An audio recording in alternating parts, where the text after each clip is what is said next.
இயேசு கிறிஸ்துவின் நாமத்தில் அன்பின் வாழ்த்துக்கள். இந்த நாள் காலை மன்னா தியானிப்பதற்காக எடுத்துக்கொண்ட வேதவசனம் அப்போஸ்தலர் 27 அதிகாரம் 29 வசனம். பாறைகளிடத்தில் விழுவோமோ என்று பயந்து பின்னணியத்தில் 4 நங்கூரங்களை போட்டு பொழுது எப்பொழுது விடியுமோ என்றிருந்தார்கள்.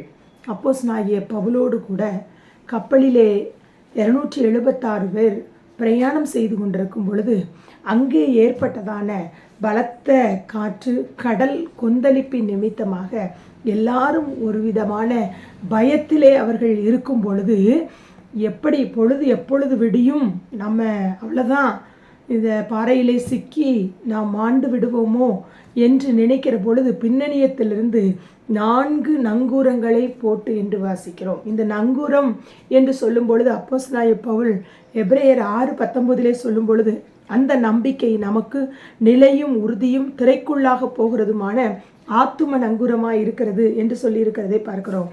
அப்படியானால் நமக்கு இப்படிப்பட்டதான கொந்தளிப்புகள், புயல்கள் வரும் பொழுது நம்முடைய நம்பிக்கையாகிய நம்முடைய நங்கூரத்தை இயேசுவின் மேல் நம்பிக்கை வைத்து போடுவோமே ஆனால் நாம் அந்த கரை போய் சேரும் வரைக்கும் அவர் நம்மை பாதுகாப்பாக வழிநடத்த உண்மையுள்ள ஆண்டவராக இருக்கிறார். எப்பொழுதும் நம்முடைய நம்பிக்கை, நம்முடைய விசுவாசம் என்னும் நங்கூரத்தை நாம் உறுதிப்படுத்தி கொள்ள வேண்டும். அவர்களுக்கு அவ்வளவு ஒரு பெரிய, எல்லாரும் சேர்ந்து பவுலோடு கூட சேர்ந்து 276 பேரும் அடிந்து விடுவோமோ என்று நினைக்கிற பொழுது அந்த 4 நங்கூரத்தை போட்டு அவர்கள் பிரயாணம் செய்கிறார்கள்.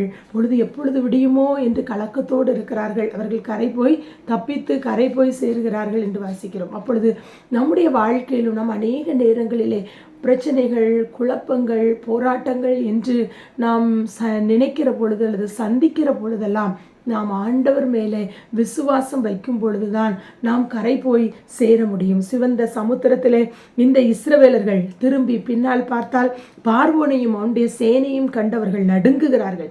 அவருடைய உள்ளமும் கலங்குகிறது. இப்படிப்பட்ட சூழ்நிலையிலே என்ன செய்ய? எங்கு பார்த்தாலும் நமக்கு பிரச்சனைகள், எந்த பக்கம் திரும்பினாலும் அடைக்கப்பட்ட போல நிலைமைகள் காணப்படலாம்.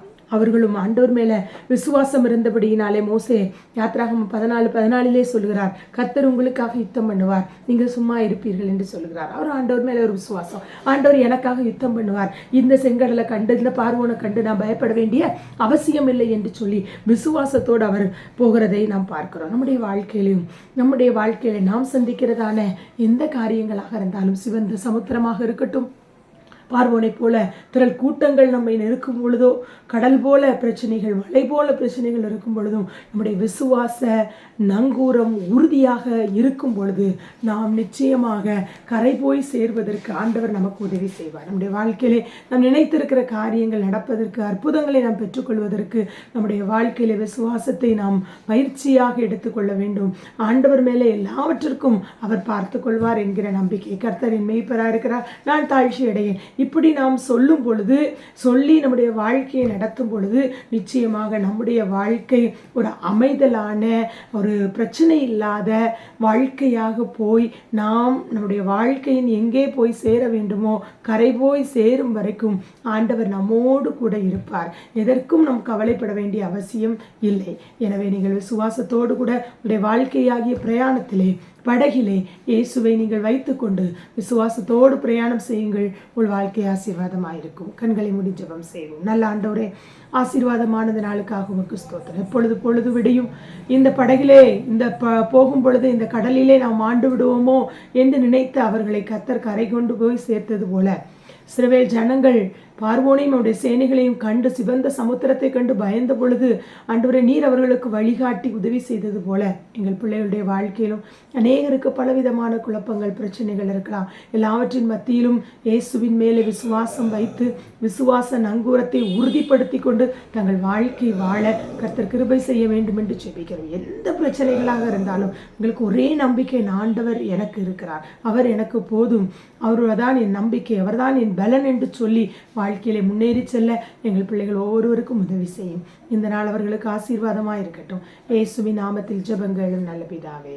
ஆமென், ஆமென். God bless you. Have a blessed day.